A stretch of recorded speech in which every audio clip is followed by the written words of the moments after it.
Hello students and welcome to our YouTube channel MD general classes. आज हम बात करने वाले हैं हिंदी मीडियम स्टूडेंट्स की जो प्रॉब्लम होती है इनिशिएटिव।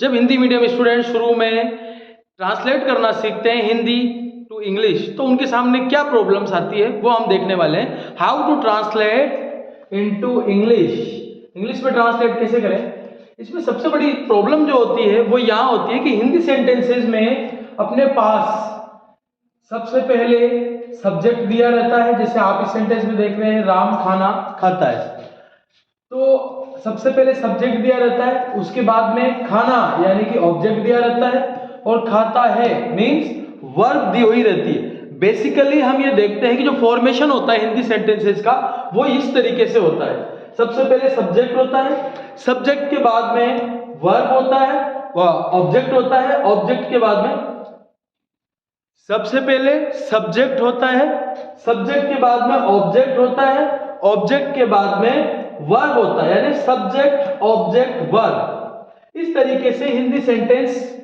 बनाए जाते हैं। लेकिन अगर कोई स्टूडेंट अगर जो शुरू में सीख रहा है ट्रांसलेट करना इंग्लिश में, उसके सामने जो प्रॉब्लम आती है वो ये आती है हिंदी मीडियम वाले स्टूडेंट के सामने कि वो ये जो सेंटेंस है इसको as it is English translate करने की कोशिश करता है, which is a wrong sentence. अगर हम इसको लिखेंगे राम खाना, अगर ऑब्जेक्ट फूड लगा देंगे और खाता है ईट्स लगा देंगे, तो ये जो सेंटेंस होगा आपका ये हो जाएगा गलत सेंटेंस। क्योंकि इंग्लिश सेंटेंस जो होते हैं जब हम इनको ट्रांसफॉर्म करते हैं इनटू इंग्लिश तो हमारा जो सेंटेंस मेकिंग होता है उसका फॉर्मेशन यहाँ होता है। सबसे पहले हमें सब्जेक्ट लेना होता है, उसके बाद हमें वर्ब लेना होता है और उसके बाद में हमें ऑब्जेक्ट लेना होता है यदि सेंटेंस में दिया गया हो तो। ओके, तो जो सब्जेक्ट ऑब्जेक्ट वर्ब होता है उसको हमें ट्रांसलेट करना पड़ता है subject verb and then object. इस तरीके से हमें ट्रांसलेट करना पड़ता है। अभी हम इसको देखते हैं इनटू इंग्लिश में, हम इसको बनाते हैं। हम सबसे पहले सब्जेक्ट लेते हैं राम, उसके बाद हम लेते हैं ईट्स, क्योंकि हम जब इंग्लिश बनाते हैं तो इंग्लिश का फॉर्मेशन होता है subject verb and then we put object if it is given in sentence. Ram eats और बाद में हम लेते हैं ऑब्जेक्ट। बेसिकली जो सब्जेक्ट ऑब्जेक्ट वर्ब का जो हिंदी का कॉन्सेप्ट है उसे हम चेंज करके कर देते हैं subject then verb and then we put object if it is given in the sentence. आगे हम बात करते हैं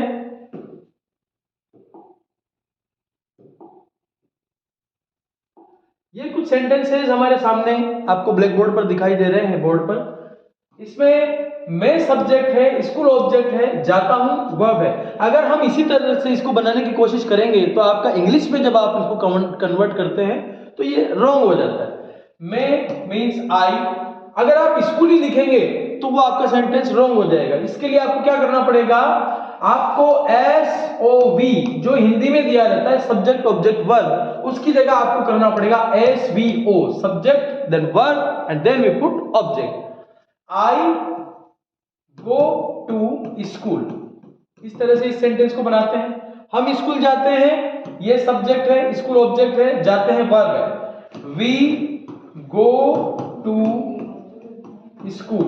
ओके, एक और सेंटेंस हम लेते हैं तुम स्कूल जाते हो, subject then object then verb. अगर हम इसको बनाएंगे subject verb and then object, you go to school.